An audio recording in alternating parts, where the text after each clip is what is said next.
injury front, Dorian's working through that calf injury. I'll be able to update you guys as we get through the week. Dave Njoku came out of the game with a knee injury. Don't have a ton of updates there. Again, we'll see how he comes through. Obviously very proud of him for pushing through that hamstring injury. I think it says a lot about Dave and his ability to do that. Um, Watching the tape, obviously feel very similar to how we felt after the game. We just put ourselves in a hole early and struggled to dig ourselves out of that. But you have to look at the things that we did early in that ball game to put ourselves behind, and those are the things that we're addressing today. But with that, I'll take any questions.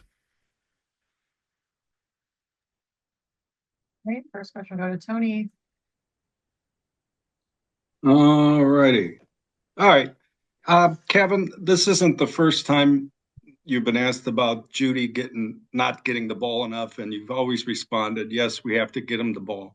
My question is that inability to get the receiver a ball more a function of game planning, play calling, or quarterback decision making? Well, I think it's a combination of all of those things, Tony. When you're talking about any type of target, it's our job as coaches to uh, put together a game plan where, your best players are obviously the primary, but then you have to go with what the defense does. That's the other piece of it, I think, Tony, that you have to, when you're coaching the quarterbacks, make sure they understand that the ball goes where the ball goes, dictated by coverage. Obviously, there's things that we do and will always continue to do to try to get our guys open. And certainly, it's no secret that Jerry is a huge, huge part of our offense. So it goes without saying that we want him to touch the ball more. Okay, and just to um, ask you again about DTR, if he is healthy this week, he will start against Miami. Yes. All right, thank you. All right, next we'll go to Mary Kay. Yeah, Kevin, just wondering if for some reason Dorian isn't healthy, who are you kind of getting ready to start against the Dolphins? Would that be Bailey or would you go back to Jameis? I think it's probably premature to we will work through that. Mary Kay, I say that just because I got to see how Jameis comes through with his shoulder injury as well. So we have to see how all of that shakes out this week. Okay, thank you. All right, next we'll go to Scott. Hey, Kevin, on that DTR calf, I mean, yesterday after the game, you thought you expected him to be okay by Sunday. He said he was going to do everything. Has anything changed, or are you still optimistic he'll be the guy Sunday? Yeah, I mean, he played through it the whole time, so give the kid credit for that because that happened on the first couple plays. But like anything, like any injury, you just have to be careful and make sure that you treat it. But yeah, of course, hopeful, yes. Okay. And then with him, what can he do better inside the pocket to avoid some of those sacks and some of those pressures that he faced yesterday? Yeah, I mean, I think it's always a combination of things, Scott. We have to, number one, you need to put yourself in a position where you don't have to drop back as often as we have. That's one piece of it. But also, it always is a combination of quarterbacks moving within the pocket, having the correct depth in the pocket, the line setting, the depth of the pocket, and the width. So everybody has to work together in that regard. Thanks. So go to Daryl.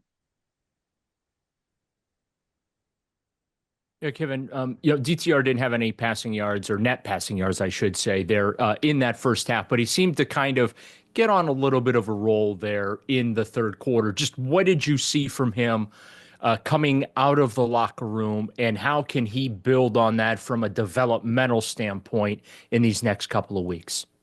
Yeah, I think we played better as a football team in the second half there. Daryl obviously made some plays there with Dorian with his feet. First and foremost, I thought he did a nice job of gaining some first downs with his feet, and then did a nice job spreading the ball around to our guys when those opportunities presented themselves. And we've talked so much about the turnovers these last 2 years. You even mentioned, the 37 you had a year ago. You're up to 30 this year. How do you, as you wind this season down, I guess, evaluate how you guys as coaches can, I guess, work on that more in practice or change how you work on it or whatnot so you can slow those down come 2025? Yeah, I think, and I understand the question. I think big picture, I'll save the reflections, if you will. As you can imagine, you're constantly coaching ball security when it comes to the offense, and that can be as simple as technique from center quarterback exchange to the quarterback handing the ball to the running back to quarterback's decision making. Really, it factors into so many of those things because we know how important that is when you're talking about winning and losing. So, but in terms of the big picture, Daryl, I'd say I'd save some of those thoughts for until after the season. Next we'll go to Ashley. Hey, Kevin, just a few quick ones then. So do you think David's going to try to play against Miami, or are you ruling him out?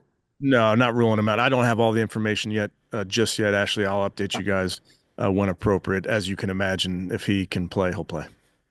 And then what about Said again and ruling him out? And do you guys expect him to practice this week, or how's he coming through the protocol?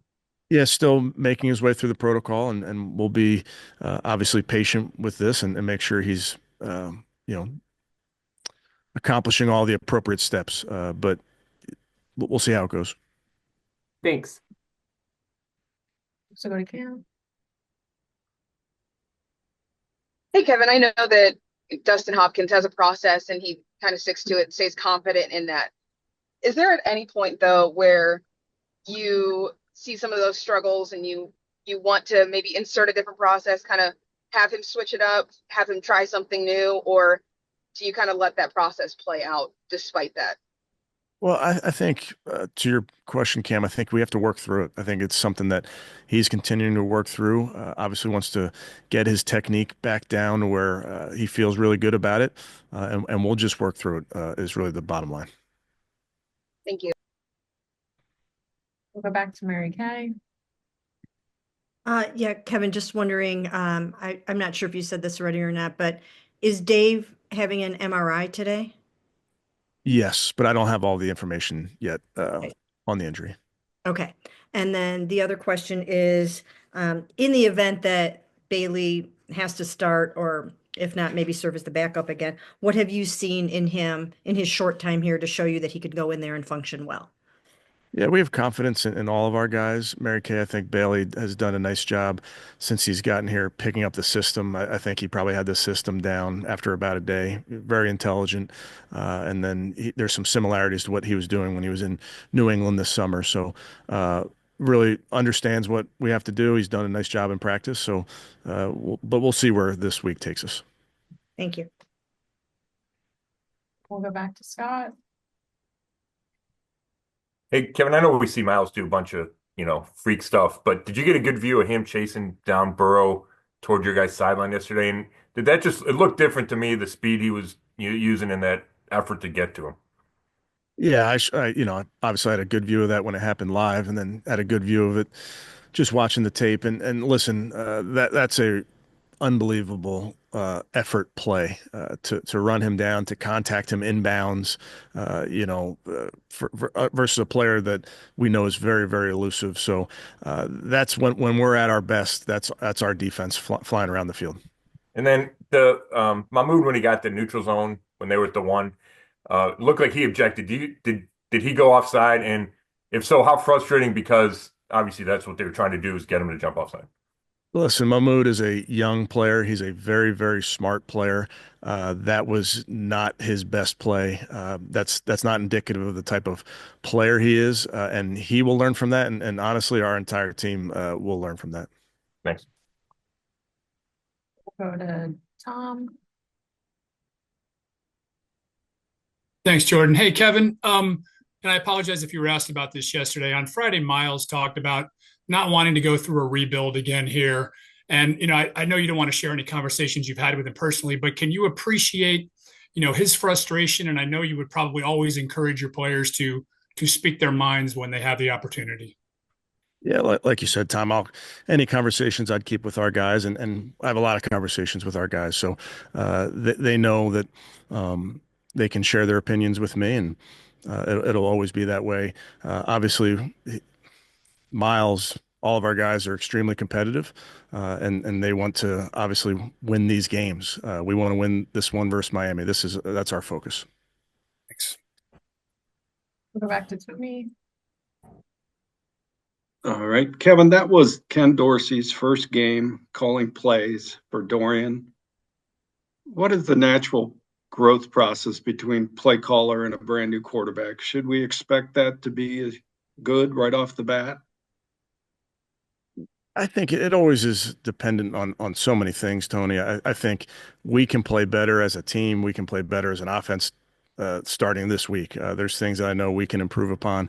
Obviously, when you have a young quarterback out there for the first time this season as a starter, you're learning about him with every rep. You're learning about him with every rep at practice as well. So we'll take all those learnings and apply them as we move forward. And my other question about DTR is all of us on the outside of the building have our own opinion on DTR. Do you personally know what his ceiling is in the NFL? I think with any young player, I would tell you, Tony, that's always a something that you're looking towards achieving with your guys. Young players need reps to get better. I see a young player in his second year that's getting better with reps. All right, thank you. Last one from Mary Kay. Yeah, Kevin, given Dorian's calf injury and Jameis's shoulder injury, would you maybe try to have him run a little bit less, both on, RPOs and different things like that, and just scrambling around and putting himself kind of in harm's way the way he sometimes does? I would say it's early, Mary Kay, just to see how he progresses through this week and with this injury. Like I said, he played the entire game with this injury, so we'll just see how he progresses. Okay, thank you.